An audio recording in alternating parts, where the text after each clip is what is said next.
Hi guys, welcome back to Eat Your Kappa with me Nambi. In today's video, I'm gonna show you how to make this tea. A good cup of tea can actually set up the mood for the day.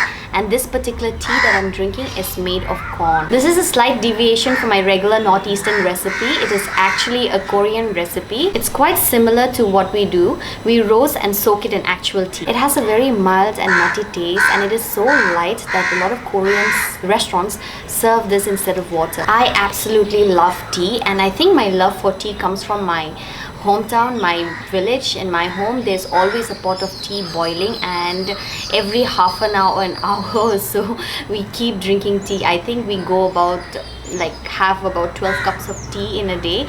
You know, this just reminds me of how many of you guys remember Asterix and Obelix? So in one of the books, I think it's called Asterix, Obelix and the Englishman. In that book, there was this battle going on between the Vikings and the Englishmen, and in between this battle, the Englishmen had to stop because they had to have tea. Can you imagine their love for tea? I think we are at their level. We love our tea. I think this is common with the northeastern states. We love our tea, and mostly it's a tea without milk, so we mainly drink lal cha, what we call the lal cha. And yeah, I think most of northeastern people love our lal cha. But this cha is Oksusu Cha and it's basically corn tea. The Korean corn tea, or the Oksusu Cha, is a classic Korean drink. To make this tea, all you need to do is roast the corn kernels till they are almost black.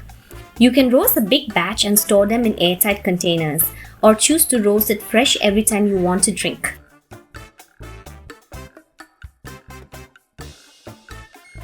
Looks like our kernels are done. Let's take it out of our pan and allow it to cool in a separate tray. Do not try to cool it in the same pan where you roasted it, as it still has heat and can burn it further.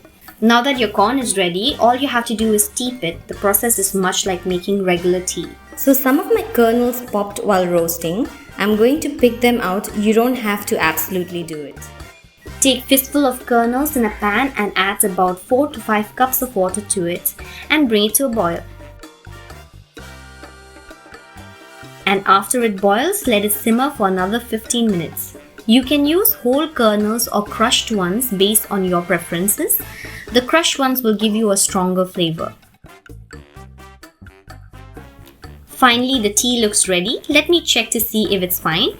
If it's too strong, you can add more water, and if you find the flavor a bit weak, you can add some more kernels and steep it. Serve the tea hot or chilled based on your preference. As you all know, I am from Northeast India and we love our tea scalding hot, so I'm going to have it hot. Cheers! Thank you so much for watching. I hope you guys have enjoyed this video, and make yourself an Oksusu Cha at home. And if you're new to my channel, this channel is all about northeastern food, culture and everything nice. So please subscribe, like and share, and I'll see you in the next episode with more amazing recipes from the northeast. Until then, take care and stay safe.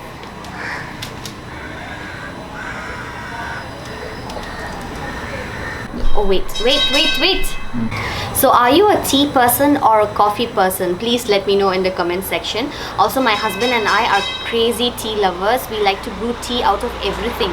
So I'll give you a list of all the tea that we brew maybe in the comment section. But if you do have crazy ideas of what you brew tea with, please also mention that in the comment section.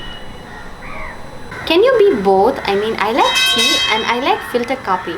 I mean, there's so many things to brew in tea, but once you have Chennai filter coffee, there's no turning back. So I think I am a coffee and a tea person.